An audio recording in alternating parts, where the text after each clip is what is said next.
There is nothing more traditional for many of us as baking during the holidays.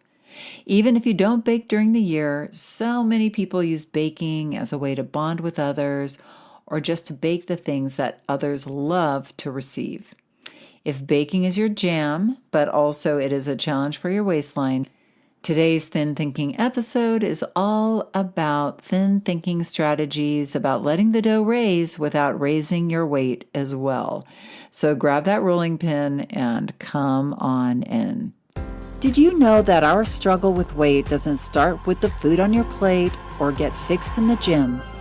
80% of our weight struggle is mental. That's right. The key to unlocking long-term weight release and management begins in your mind. Hi there, I'm Rita Black. I'm a clinical hypnotherapist, weight loss expert, best-selling author, and the creator of the Shift Weight Mastery process. And not only have I helped thousands of people over the past 20 years achieve long-term weight mastery, I am also a former weight struggler, carb addict, and binge eater. And after 2 decades of failed diets and fad weight loss programs, I lost 40 pounds with the help of hypnosis. Not only did I release all that weight, I have kept it off for 25 years. Enter the Thin Thinking podcast where you too will learn how to remove the mental roadblocks that keep you struggling. I'll give you the thin thinking tools, skills, and insights to help you develop the mindset you need, not only to achieve your ideal weight, but to stay there long term and live your best life. Ho, ho, ho, everyone. Come on in. Hello, and welcome to today's show where we are going to discuss baking. That's right, baking. I can't tell you how many bakers we have here in the Thin Thinking community. Do you bake? Well, if you bake, I have a question for you. Have you ever had a cookie gun? You may or may not. If you are from a German background, you may, or a Scandinavian background. I don't know if other cultures have cookie guns, but a cookie gun is basically a contraption that you put dough in and you squeeze it out with like a trigger finger, and the dough comes out in these nice shapes like little stars, little Christmas trees, little bows, and things like that. So it's called the cookie gun. And it's perfect for delicate sugar cookies and German Christmas cookies. And my mom used to make all types of cookies. And every year, this was my mom's way of, being the most popular lady in the neighborhood, is she would make literally, because she had these, my mom, when she died, oh my gosh, she had, how many cookbooks did she make? Because she's old. My mom was so old school. So she made her own cookbooks. She would clip recipes out of all the papers and have them organized with index, like binders with the index, pies, cookies, cakes, that kind of thing. And she had these big, thick binders. And I inherited all of her cookbooks. I don't really use them, but I have them sitting there. They remind me of my mother, and I've worked on getting rid of some of them because we're working on elimination, not adding, but subtraction. But anyway, so my mom would open up these cookbooks and literally make 12 different cookies. And it was a big organized thing. Maybe your mom did this too, or your grandma did it, or maybe your dad did it. I don't know, but it was like literally a production company at our house. The table was filled with different trays of cookies, and of course, for me, a sugar carb addict, it was like being in a meth lab, or a weed dispensary, or a heroin shop. I don't know. It was just like drug heaven. She made fudge. She made rum balls. She made all these cookies. So of all the cookies, though, my favorite was this German. Well, I don't even know if it was German, but we used the cookie gun for it, and it was it was like a cream cheese orange cookie, and it was so delicate and light. So it felt like, oh, this isn't that bad for you. And it was made of very simple ingredients, so it wasn't that heavy. But what would happen is it was a trigger food for me, so I couldn't stop eating it. So I remember one year, my mom made the dough and she said, I'm going to run out some errands. You know how to do this, make the cookies. So she left and I was like, okay. So I made like a pan full of the cookies. And then I just put that gun in my mouth and I started shooting dough in my mouth, straight in my mouth dough. And I was like, dang, this is good. And I just kept going until that gun was empty. And I was so, and then all of a sudden I felt sick. I felt like, oh God, I ate so much. And then my mom came home and she's like, why is there only one pan of the cookies? And I was so embarrassed. I had to tell her, and she had to go make some more dough, and she wouldn't let me, have the gun anymore. So anyway, but I just remember jamming that dough down my throat and, like literally my eyes rolling back in my head in some sort of heroin stupor. But that's my memory of the cookie gun.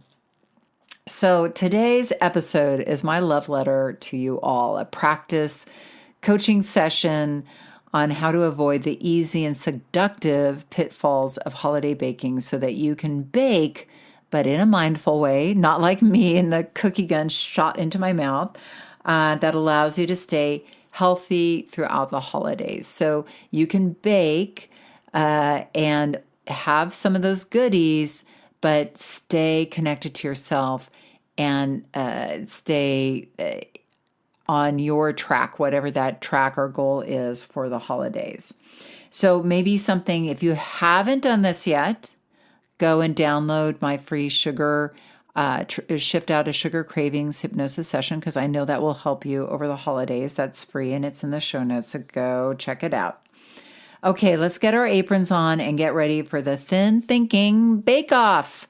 So what you want to do really, and all my approach is all through how you use your mind effectively, because when you're mentally prepared for things, then they always go better. If you don't have a plan, the world has one for you, and the holiday baking world, it is not a slimming plan. So you want to be prepared before you head into your holiday baking. First of all, what I do say is to eat before you get all the flour, sugar, and baking ingredients together and start putting stuff together. Because if you go into your holiday baking hungry, chances are you might start picking at the dough, spike your blood sugar, that crashes, you feel hungry, you start eating more dough or start eating the frosting or and then it's like, oh, screw it. Well, I ate some of that, then I might as well eat it all. And oh, screw that. I'll just start my diet over January 1st. So don't do that. But just start with eating some protein before you head into it. Protein's amazing because it just really stabilizes your blood sugar insulin levels. Whether it's eating just some yogurt or some piece of cheese, or if you're a vegan, making a nice vegan shake that you can just sip through your holiday baking. Now, also, if you mentally prepare, you want to know how much, and what I mean by that is you want to know how much you are going to, I'm going to move that up there. You want to know how much you're going to allow yourself to eat. I'm always one for not like sitting through the whole holiday baking and saying I'm not going to eat anything. I prepare ahead of time. I think, okay, I like eating dough. I mean, I know that's a no-no. There's eggs and some dough, but I always am like, well, screw it. I like eating dough. But I'm only going to let myself, I'm going to be fed first. And then, if I really like a little piece of gingerbread dough, I'm going to allow myself to eat it, but I'm going to be aware of that ahead of time. Like I'm going to have a boundary around that. So again, I don't go into it thinking, well, I'm going to be good. and then start putting stuff in my mouth and then have it go off. Because if our mind is prepared ahead of time, if we have a vision and a plan, chances are we are going to follow through on that much, much more if we go into it thinking, I'm going to be good, eat something and then go, well, screw it. It's all out the window anyway. That's what the mind likes to do. It's that all or nothing attitude, and we don't want to go into this with an all or nothing attitude. Also, you want to kind of go into your holiday baking. My guess is that you're probably going to be either holiday baking for other people or with other people, which is always super fun. So you want to really think about your holiday baking, not just like here I'm, making a bunch of cookies or cakes or pies or all of the above, but that I really what I'm doing is creating something with love, right? And the true meaning of the holiday really isn't in the eating, the taste of the food. It's the smells, it's the sincere purity of your intentions to create joy for other people. So it's nice to play music and to just really get into the spirit of the holiday, because I feel like sometimes it all gets focused on the food rather than what's going on here with us in our hearts. And I think the more that we are focused on the true meaning of the holiday and that it's about people coming together, or if you're not coming together with people, the giving spirit, the generosity of the holiday, then you are way better off, and you're not just thinking about the food, but you're thinking about what's going on in here. Also, you may think about making healthier holiday options for your friends and family. Chances are they may be trying to manage their weight too. And there's awesome recipes. If you just Google like lower calorie cakes or low carb cakes or cookies. There's so many options out there now. I mean, they're all right there at your fingertips. I last year I made a batch of low carb gingerbread that was so popular with everybody. They were like, oh, I'm going gluten-free, or I'm going keto. This is so great. So think about it. You might be surprised at how many people appreciate a healthier, lighter holiday treat. And then again, one more thing that you can do before you head into this is often, if you were at my house in the 70s and, well, yeah, it was the 70s, maybe the early 80s, but my mom's house, holiday baking was a 2-day event, right? Like she was serious. She made like probably 15 different recipes and put them all together and give them to the neighbors and to the relatives. And it was a serious affair. So if you're going to be baking more than an hour or two, make sure you have healthy snacks that you can reach for. So again, that you aren't starting to just eat cookies or broken off pieces of cake instead of eating something nourishing and stabilizing, so that you can stay within your healthy eating plan and stay maintaining or releasing weight through the holidays. So now, during the actual baking itself, I want you to understand, and maybe you already do, that the biggest portal into memory, because so much of the holidays is about memory and that idea of family and love and connectedness. And so much of that portal isn't actually through food, but through smell. So I want you to understand as you head into the holidays that the most important thing isn't your taste buds, but it's your nose. And that the more you understand like the smell of what's baking in the oven and the smell of the goodies is actually filling you with those memories and emotions way more than the actual tasting of those things, then you can again start to create a distance between yourself, because I think a lot of times what we do is we eat the memories. We think, oh my gosh, I had this when I was a kid and it was so good. And a lot of times, ironically, those things don't even taste that good anymore. You eat a couple of bites and are like, that's too sweet, but then we're eating it and then off we go to the races. But if you focus on the smell, I had a client, she released 50 pounds. And she said, you know, all I do is I take it and I smell it and I think about that memory, and I don't need to eat it. And it's just, it fills me with joy. So if that is helpful for you, then take that to the bank and take that to your baking episode. So when I was a kid and when I was struggling with my weight, I baked a lot. And baking for me was like a drug-like experience. You know, it like flour, sugar, and butter equaled heroin to me. You know, people have their meth kitchens. Well, I felt like my kitchen was a drug den too, because I could get high off of eating those things. So again, that's why it's so important to prepare, so that when you if you end up putting flour, sugar in your mouth, that you are not putting it on an empty stomach, because it will go to your brain and create like a drug-like experience. And then you have a lot harder time managing eating that day. And then obviously so much of a struggle with our weight over the holidays is because once we kind of get that high, then we're chasing the high through the holidays, continuing to eat all that stuff all day long, and that part of the brain gets engaged, and then it just wants more and more and more. And we're helplessly going, why am I eating all this food? I'm not even tasting. I'm not really, I mean, of course you enjoy some of it, but a lot of it we don't even experience. And then we gain weight, and then we feel horrible at the beginning of the new year, and then we have to start one of those crazy New Year's diets, which is another video, but let's continue with this.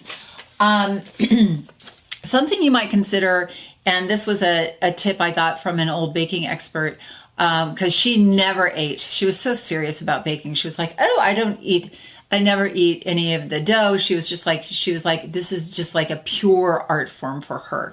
So it would be like a painter eating his paints.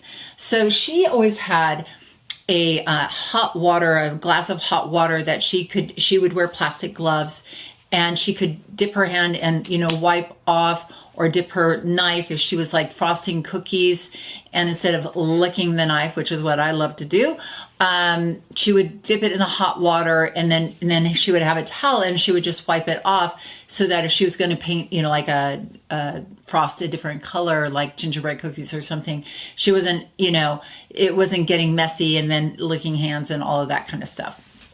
So that is also a trick that I learned from my old mentor. And while you are baking and making merry, please put on some amazing music and sing and dance while you're doing it, because that is the joy of the holiday. You know, that movie Elf that everybody loves. Well, I just think about being an elf in the kitchen and kicking up my heels and dancing or listening to the Nutcracker Suite and pretending I'm a ballerina. And that way you're moving, you're getting exercise, and you're baking. And when you decide you're going to eat your treat, like let's say you bake a batch of cookies and you've planned, like, I'm going to sit down and eat a gingerbread cookie. Don't eat it standing up mindlessly. Sit down, enjoy every bite. Be conscious and mindful, so it means something to you and that you really experience it, versus like, well, I didn't even taste that one, let me eat another one. Now, afterwards, this is very important, because this is going to make or break your baking experience into the future as far as what those baked goods are going to do. So here's the thing, like, stimulus control is 60-70% of weight management. If it's not in your environment, chances are you're not going to eat it. So baking a bunch of cookies and baking a bunch of holiday goods and having them out on the counters and in the, right in your eye line, you're going to have a relationship with those cookies, because they're going to call your name. They're going to be like, every time you walk by them, you have to have a conversation with yourself in your mind, like, am I going to eat it? Am I not? And they might say, come over, we're so cute. We just, I'm a little gingerbread man and don't you want to eat me? Like you're always having to manage that. And what happens is we're stressed over the holiday seasons. Our willpower is very low during the holiday season because we're so stimulated. So chances are, if it's out and about, it's going to end up in your mouth. So please pack things up, put it away. I mean, hopefully you're baking stuff not just for you, but for other people, and that you are going to wrap up and, take the things and get them out of your house, leaving just a few for you that you can, eat. And I am always one for, choosing a couple of holiday treats that I'm going to really enjoy and have. And then, because I don't need to eat everything in the holiday season to know that it's there, like I don't need the candy canes because I know what they taste like. I'll choose a couple of things, maybe some gingerbread, maybe a couple of my favorite holiday treats, but otherwise, and then have a couple of servings of them. But otherwise, I don't need to eat my way through the holidays to know that I have had the holidays. In fact, I am happier, more connected to myself, managing my weight and not feeling deprived at all, but feeling like I'm thriving because I'm not stuck in that coma of sugar, flour, and butter, which can really put you in a comatose state and make you feel bad and unhealthy and really, really bring your holidays down, really. So don't think deprived, think thrive. And after you are done with your holiday baking, please rest and take care of yourself, because when you're rested, you're renewing your willpower. And my famous 3-bite rule, that's something that I think you should know about. If you don't, maybe you do. If you know me and know my stuff. But the idea is that after 3 bites, our mouth experience goes from 90% down to 20%. So most of these holiday baked goods, we only really need 3 bites of to really know, oh, I remember what grandma's fruitcake tasted like. Yeah, that's good. I only need 3 bites, Oh, I know what fudge tastes like. Okay, that's good. I got that down. So, eat the 3 bites, enjoy them, be mindful about them, but then maybe you don't need them anymore. All right. So I really feel like you are ready and prepared now to head out and to bake powerfully through the holiday season. All right. Well, I can smell those amazing treats in the oven already. And I hope that today was helpful and that you're ready to dive into holiday baking powerfully and healthfully and mindfully. And also, if you're still with me right now, if you write a review, you can go get your free download in the show notes for that sugar shift out of sugar cravings. But also, if you write a review for our show, just remember reviews are great for us because they help us get discovered by writing a good review. Will help other people discover us and join the world of thin thinking.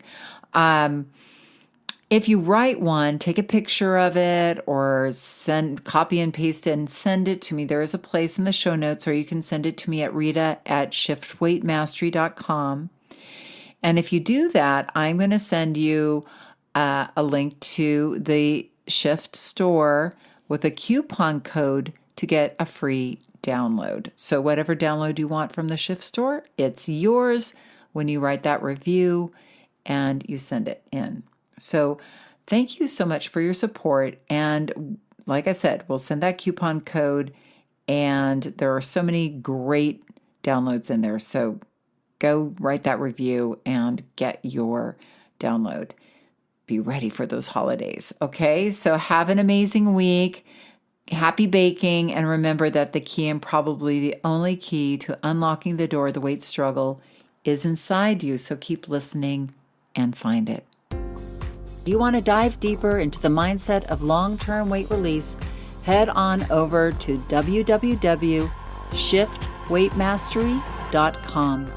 That's www.shiftweightmastery.com. weightmastery.com, where you'll find numerous tools and resources to help you unlock your mind for permanent weight release, tips, strategies, and more. And be sure to check the show notes to learn more about my book, From Fat to Thin Thinking, Unlock Your Mind for Permanent Weight Loss.